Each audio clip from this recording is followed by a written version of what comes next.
मुख्य सचिवालय में चल रही नीतीश कैबिनेट की महत्वपूर्ण बैठक खत्म हो गई है। कैबिनेट की बैठक में कुल 25 एजेंडों पर मुहर लगी है। लोकसभा चुनाव के बाद शुक्रवार को सीएम नीतीश कुमार की अध्यक्षता में शाम 4:30 बजे मंत्रिपरिषद की अहम बैठक हुई। लोकसभा चुनाव के बाद बिहार की नीतीश सरकार ने बड़ा फैसला लिया है। बिहार के बेरोजगारों को बेरोजगारी भत्ता दिया जाएगा। मनरेगा के तहत बिहार बेरोजगारी भत्ता नियमावली 2024 की स्वीकृति दी गई है। बेरोजगारी का आवेदन देने के बाद आवेदक को 15 दिन के भीतर रोजगार नहीं मिलता है तो राज्य सरकार द्वारा रोजगार मांगने वालों को मांग तिथि से तय सीमा के भीतर दैनिक बेरोजगारी बिहार में बेरोजगारी भत्ता नियमावली को मंजूरी दी गई है। बेरोजगारों को सरकार बेरोजगारी भत्ता देगी। वहीं 15 साल पुरानी सरकारी गाड़ियों का फिर से 5 साल का रजिस्ट्रेशन नहीं होगा। आज मंत्रिमंडल में 25 एजेंडों पे विचार हुआ और उस पर निर्णय लिया गया। सबसे महत्वपूर्ण एजेंडा बार मैं चल रहा हूँ। 2024-25 में महादलित, दलित एवं अल्पसंख्यक, अति पिछड़ा एवं अक्षर वर्ग के अक्षरांचल योजना में जो वेतन मद है उसमें 7 अरब 74 करोड़ 24 लाख 89 हज़ार रुपये कैबिनेट ने स्वीकृत किए हैं। तो 7 अरब 74 करोड़ 24 लाख 89 हज़ार। आपको जानकारी होगा कि करीब 20,000 हैं शिक्षा सेवक जो महादलित टोलों में काम करते हैं और 10,000 शिक्षा सेवक हैं जो तालीमी मरकज़ में हैं। यह मुख्य रूप से जो आउट ऑफ स्कूल चिल्ड्रन हैं विभिन्न स्कूलों में उनको स्कूल लाते हैं, ड्रॉप आउट चिल्ड्रन को जो स्कूल से बाहर बच्चे हैं उनको लाते हैं। मुख्यमंत्री परिवहन, खेलकूद, पर्यावरण संबंधी और अन्य सभी काम करते हैं। तो इनका महत्वपूर्ण काम है और ये विभिन्न जो हमारे टोले हैं, अल्पसंख्यक, महादलित और दलित टोले हैं, इनमें ये लोग कार्य करते हैं और 7 अरब 74 करोड़ 24 लाख 89 हज़ार रुपये इनके लिए स्वीकृत हुआ। के तालमी मरकज़ हैं और 20,000 हैं आपके शिक्षा सेवक जो महादलित हैं, तो दोनों मिला के करीब 30,000 है। मनरेगा में महात्मा गांधी राष्ट्रीय ग्रामीण रोजगार गारंटी योजना, इसमें 2024 की नियमावली स्वीकृत हुई है। आपको पता है कि ये जो योजना है मनरेगा, ये महात्मा गांधी राष्ट्रीय ग्रामीण रोजगार गारंटी अधिनियम 2005 से आच्छादित है, 2005। और इसके अंतर्गत ये एक्ट में ही प्रावधान है कि 100 दिनों की रोजगार की गारंटी सरकार देती है। तो किसी भी व्यक्ति को 100 दिन का रोजगार कम से कम गारंटेड रोजगार दिया जाता है इस योजना के अंतर्गत। और इसके अंतर्गत जो यदि इसमें जो बेरोजगारी भत्ता है वो उस परिस्थिति में भुगतान होगा यदि कोई उसको रोजगार नहीं देता। यदि वो आवेदन देता है आपके पंचायत सेवक को, मुखिया जी को और पंचायत के प्रतिनिधियों को, और उसको मनरेगा के अंतर्गत कार्य नहीं दिया जाता है, अगर वो मांगता है और उसको नहीं दिया जाता है, तो प्रथम महीने में जो उसका वेज दर है, जो उसका जो मजदूरी है, उसका 1/4 के दर से उसको भुगतान होगा 30 दिन। और उसके अगले 30 दिन जो है उसको आधा, मतलब जो आपका रोजगार का दर है उसका आधा उसको भुगतान होगा। और इसका कंडीशन है कि पहले तो वो अप्लाई करेगा कि मुझे रोज़गार दिया जाए। ऐसा नहीं है कि अचानक आपको बिना मांगे आपको पैसा नहीं मिलेगा, लेकिन अगर रोज़गार मांगेंगे और अगर रोज़गार मिलेगा तो ये भत्ता दिया नहीं होगा। अगर रोज़गार नहीं दिया जाएगा तो प्रथम 30 दिन में 1/4 भत्ता मिलेगा और फिर अगला 30 दिन में ये आधा हो जाएगा। तो यही इसका प्रावधान किया गया। एक प्रस्ताव था जिसमें जो वित्त विभागीय संकल्प 2140 है, जिसमें पे फिक्सेशन है, अलाउंसेस का फिक्सेशन जुडिशियल ऑफिसर्स का था, उनको भुगतान करने के लिए 1 अरब 81 करोड़ 33 लाख रुपए BCF से एडवांस लिया गया है। तो इन सभी न्यायिक जो पदाधिकारी हैं उनके वेतन से संबंधित बकाया भत्ता है, भुगतान वेतन भत्ता, ये सारे जो भुगतान हैं उनको भुगतान करने के लिए BCF से एडवांस किया गया। आप जानते होंगे कि जो स्पेशल सर्वे चल रहा है, भू अंजन का सर्वे, बिहार विशेष सर्वेक्षण बंदोबस्ती कार्यक्रम, और उसके जो मानचित्र बनाए जा रहे हैं उनमें करीब 15,847 पद थे और जिसमें एक नियमित थे 1,339 और बाकी 14,508 तो इन सभी पदों का 1 अप्रैल 2024 से बढ़ाकर 31 दिसंबर 2025 तक कर दिया जा रहा है। तो यह भू सर्वेक्षण जो स्पेशल सर्वे चल रहा है उन्हीं के कर्मी हैं और उनका सेवा विस्तार किया गया। हाँ, ये वही है, वही। हाँ, ये जो नहीं, ये 10,000 वाले तो नए वाले हैं। ये पुराने जो 10,000 से पहले जो बहाल हुए थे, जो सर्वे कर रहे थे, उनका 1 अप्रैल से विस्तार किया जाना था। अब ये 1 अप्रैल से विस्तार कर 31 दिसंबर 2025 तक किए जाएंगे।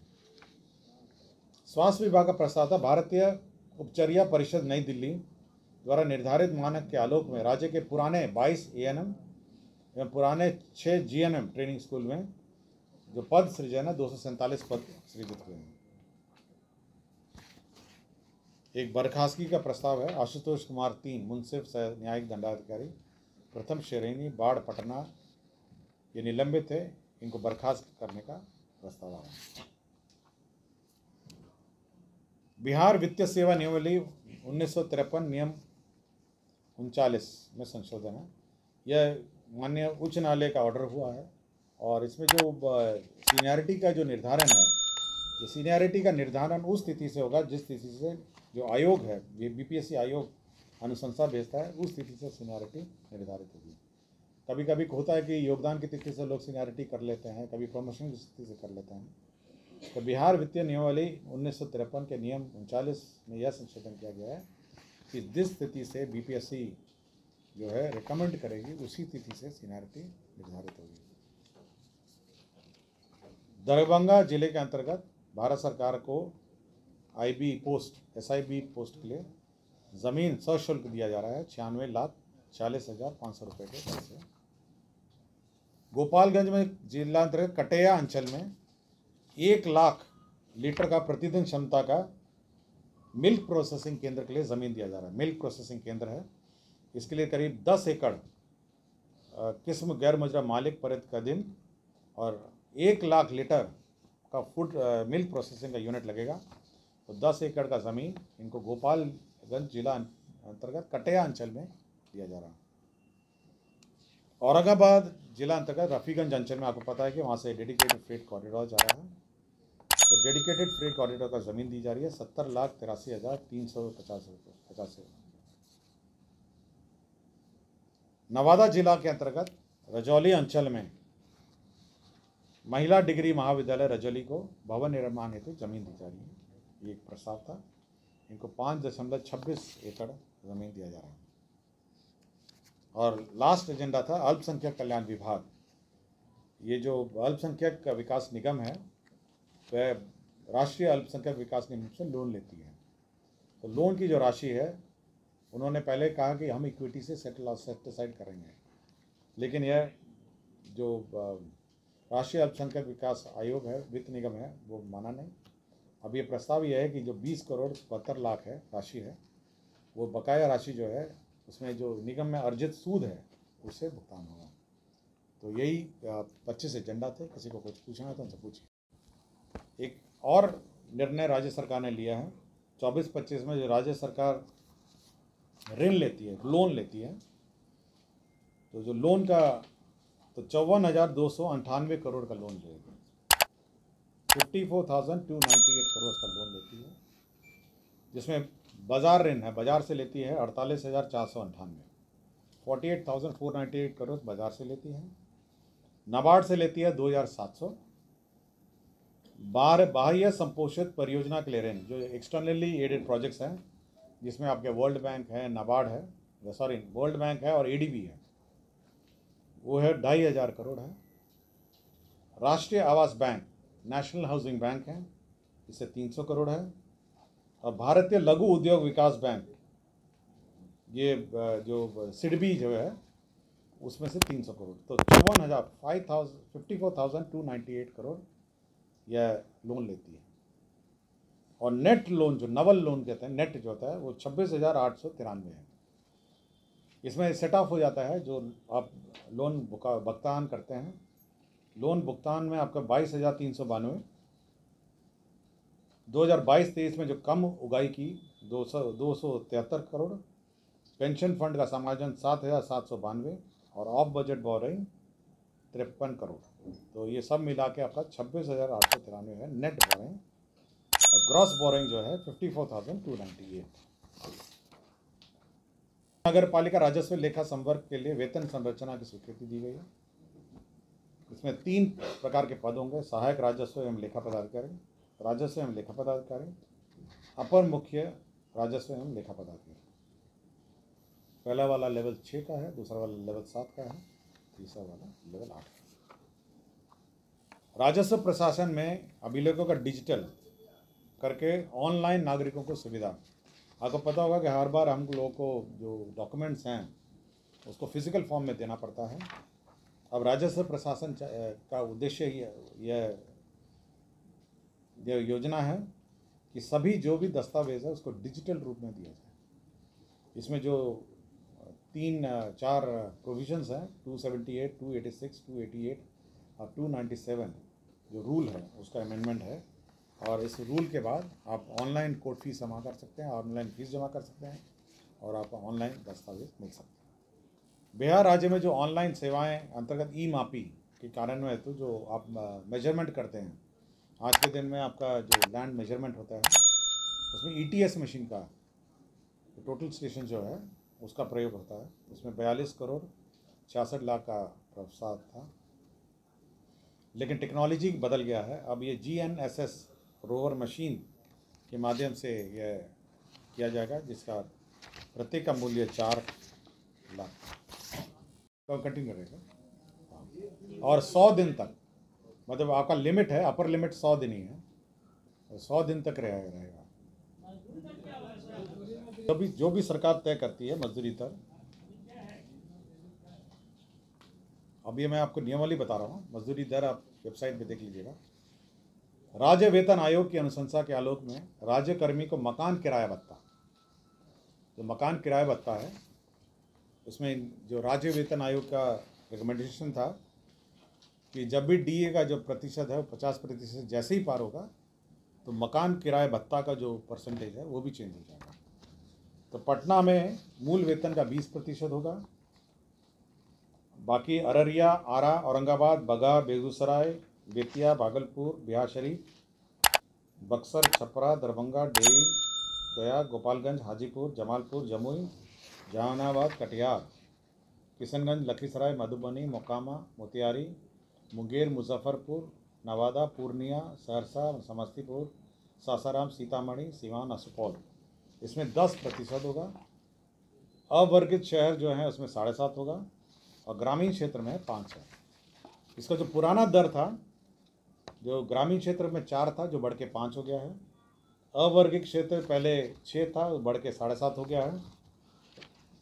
आपका जो वर्गित क्षेत्र है, जिसको Z वर्ग कहते हैं, वो 7.5 से 10 हो गया है। और फिर आपका Y श्रेणी जो है पटना जिसमें आता है वो 16 था, बढ़ के 20 हो गया। आपको लिस्ट चाहिए तो मैं बाद में दे दूँगा।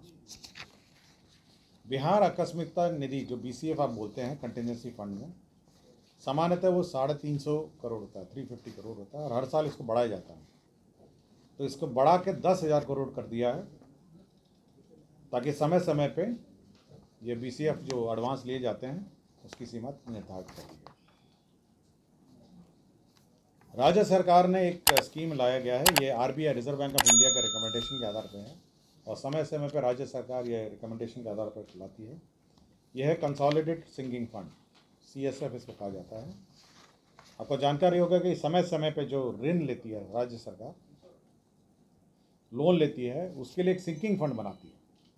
ये RBI के कस्टडी में रहता है ये सिंकिंग फंड। और यदि किसी कारणवश राज्य सरकार डिफ़ॉल्ट करती है अपना जो लोन का रिपेमेंट, तो इस सिंकिंग फंड से उसका भुगतान हो जाता है। तो मोटा मोटी यही इसका कॉन्सेप्ट है, और ये RBI का गाइडलाइन है। तो पहले हमारा राज्य सरकार का 3.5% था सिंकिंग फंड, इसको बढ़ा के 5% कर दिया है। तो ये सिंकिंग फंड का जो स्कीम है ये पास किया गया, और ये केवल सुरक्षा कवच है। आप जो बोरिंग करते हैं, ये अगर किसी कारणवश आप बोरिंग का पैसा लौटाते नहीं है तो सिंकिंग फंड से वो भुगतान हो जाता है। श्रम संसाधन विभाग में 3 प्रकार के पद सृजित हुए हैं: कारखाना निरीक्षक सामान्य, उप मुख्य कारखाना निरीक्षक और मुख्य कारखाना निरीक्षक। तो कारखाना निरीक्षक के 22 पद, उप मुख्य कारखाना निरीक्षक 2 और 1, और अतिरिक्त जो पद सृजन हुए हैं वो है कारखाना निरीक्षक के 4 पद हैं और उप कारखाना निरीक्षक के 4 पद, 8 पद को नए जो है सृजित किए। बिहार श्रम आशुलिपिक आशुटंकक संशोधन नियमावली 2024, इसमें श्रम संसाधन विभाग में जो आशुलिपिक और आशुटंकक हैं वो सामान्य प्रशासन के जो गाइडलाइंस हैं उसके आलोक में उनका भी सेवा नियमावली में संशोधन करके है, उसी अनुरूप 15 साल से ऊपर जो हमारी सरकारी वाहन है उसका स्क्रैपिंग, उसका जो रद्दीकरण है उसके लिए मिनरल मेटल ट्रेडिंग कॉरपोरेशन से करारनामा हुआ था और कि वह सरकार के जितने भी 15 साल से पुराने गाड़ियां हैं उसका स्क्रैपिंग करेगी।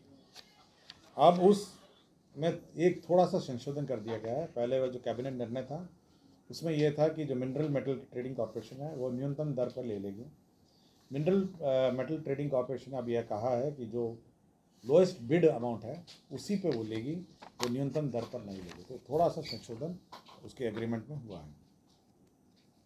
बिहार विधानसभा सचिवालय में जो प्रवृत्त बिहार विधानसभा सचिवालय भर्ती एवं सेवा शर्त नियमावली 2018 बनी थी, उसमें एक क्लॉज छूट गया था और उस क्लॉज में यह संशोधन हुआ, उस क्लॉज में यह संशोधन किया गया है। एक क्लॉज जस्ट ऐड किया गया है कि जो प्रोबेशन के बाद जो सेवा संपुष्टि है वह कैसे की जाएगी, वो उस प्रावधान में नहीं था। अब यह है कि सेवा संपुष्टि विभागीय एग्ज़ाम लिखने के बाद सेवा संपुष्टि की जा सकेगी, यह प्रावधान जोड़ा गया। केवल सेवा संपुष्टि का क्लॉज मिसिंग था। सुपौल न्याय मंडल अंतर्गत अनुमंडलीय व्यवहार न्यायालय निर्मली में 15 कोर्ट भवन G+4, 180 कैदी हाजत भवन G+1, एम्यूनिटी भवन G+4, कुल 39 करोड़ 70 लाख 20 हज़ार रुपये का एडमिनिस्ट्रेटिव सैंक्शन दिया है।